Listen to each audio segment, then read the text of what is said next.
કે કોમ્પ્યુટરની અંદર input, output અને પ્રોસેસ કઈ રીતના કામ કરે છે.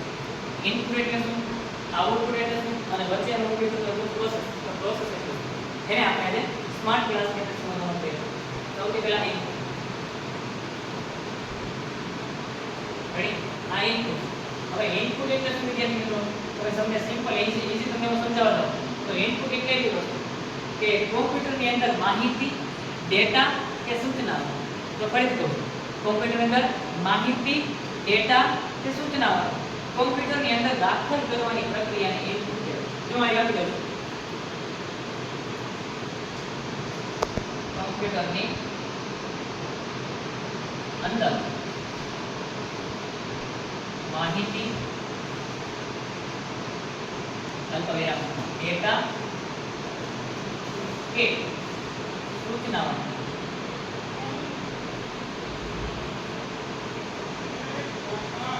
કોમ્પ્યુટરની અંદર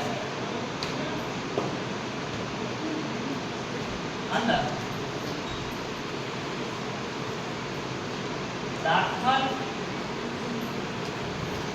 કરવાની પ્રક્રિયા શું કહેવાય? ઇનપુટ. શું કહેવાય? ઇનપુટ. Very good. ઇનપુટ કહે.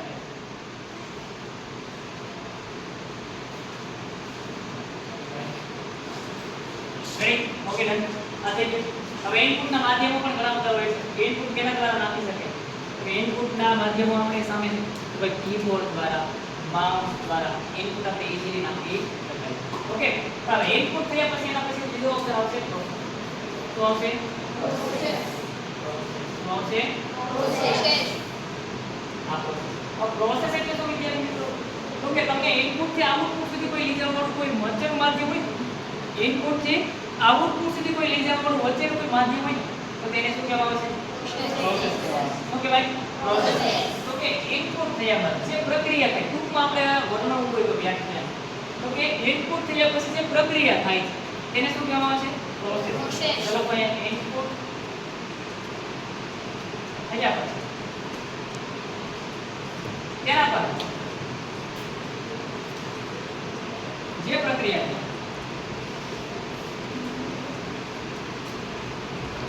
થાય તેને શું કહેવાય? પ્રોસેસ.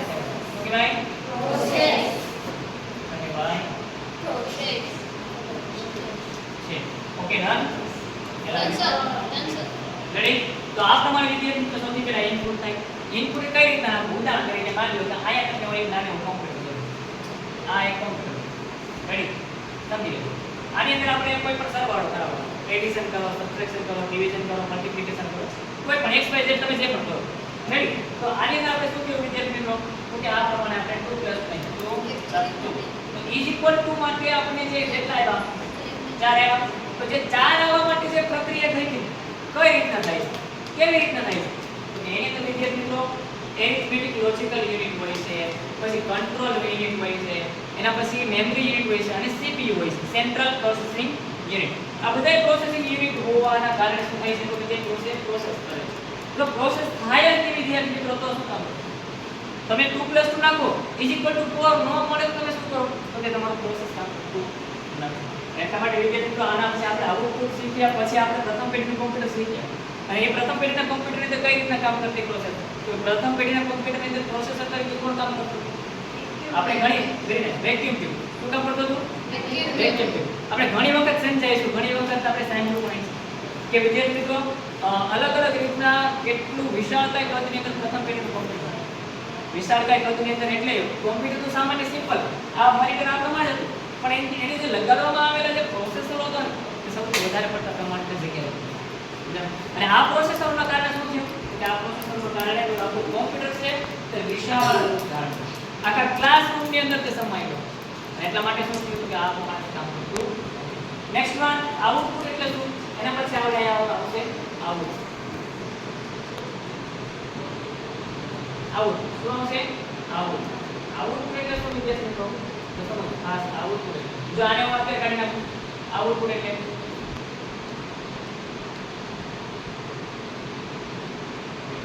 તો અહીંયા પ્રક્રિયા થઈ ગઈ.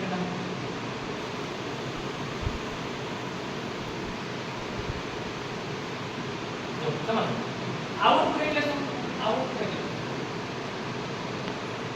આઉટપુટ એટલે ઇનપુટ થયા પછી ઇનપુટ થયું કે નહીં હા કેટલાને કે ઇનપુટ ની અંદર 2 + 2 ઇનપુટ થયા પછી એના પર પ્રક્રિયા થાય ત્યારબાદ જે પરિણામ ઉદ્ભવે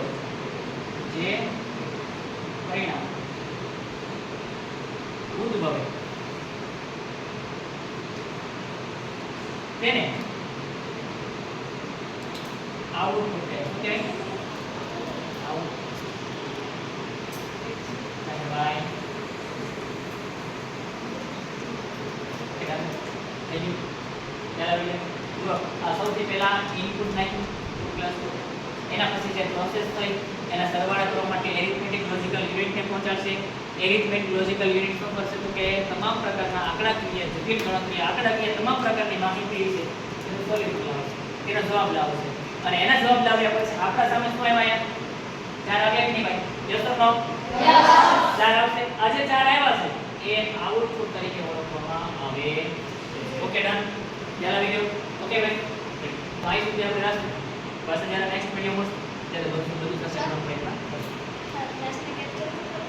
કરીએ તો આ પ્રમાણે વિદ્યાર્થી મિત્રો ઇનપુટ આઉટપુટ અને પ્રોસેસ જે આ પ્રમાણે કામ કરતું હોય છે ઓકે ડન વિદ્યાર્થી મિત્રો સમજાઈ ગયો સમજાય છે બધું હોય વેરી ગુડ તમે આવી